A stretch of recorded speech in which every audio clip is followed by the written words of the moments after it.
You certainly don't need Photoshop to be a good landscape photographer. However, if there was one thing that you're going to learn in Photoshop, it's layer masking and how to blend exposures, which is a very handy thing to utilize as a landscape photographer. So that's what we're going to be looking at in this video. If you like, check out the link below to download the raw files so you can follow along step by step.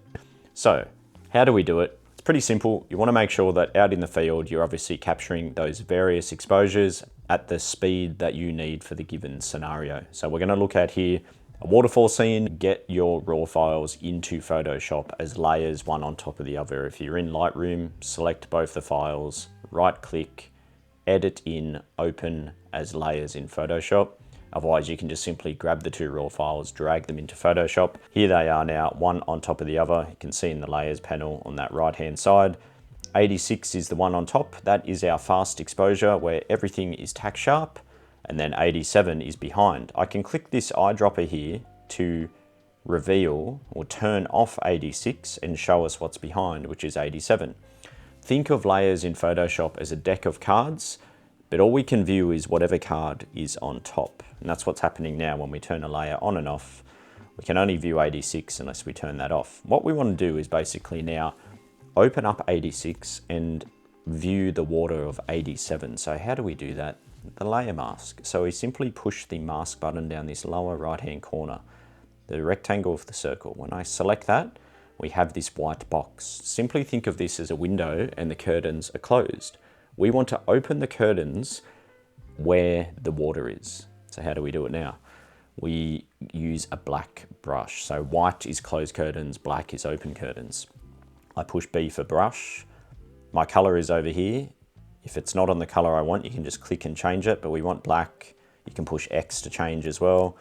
Up the top, make sure your flow and opacity is 100 for this particular case.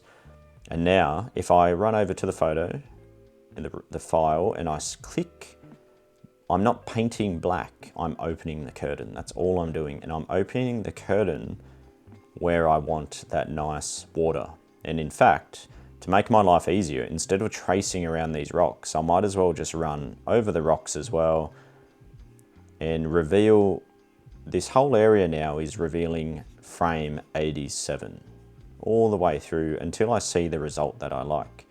The other portion is obviously the waterfall. So I'll zoom in, and if I just click in here, you can see now I'm revealing that background area of 87. The only areas I don't want to be 87 is all the greens, the leaves which were blowing around with our slow shutter speed. So over here now you can see our layer mask. If I hold Option or Alt on the PC, that's where we've painted. And typically what I do is just make sure that there's not any gaps where perhaps I want to make sure this whole lower area is 87. And now when we zoom in, you can see we've got slow shutter water, but all our greens are sharp up the top. You could turn off number 86 here on the layers, blurred leaves, sharp leaves. This is probably one of the most common scenarios where I'm using layer masking. You might use it to freeze a bird flying in a scene like this where you're using a slow shutter. Astrophotography is very common as well, being able to try capture the landscape with lower ISO but extra long shutter speed, and then combining that with your faster shutter for the stars or the northern lights, etc. And that's it. That's layer masking.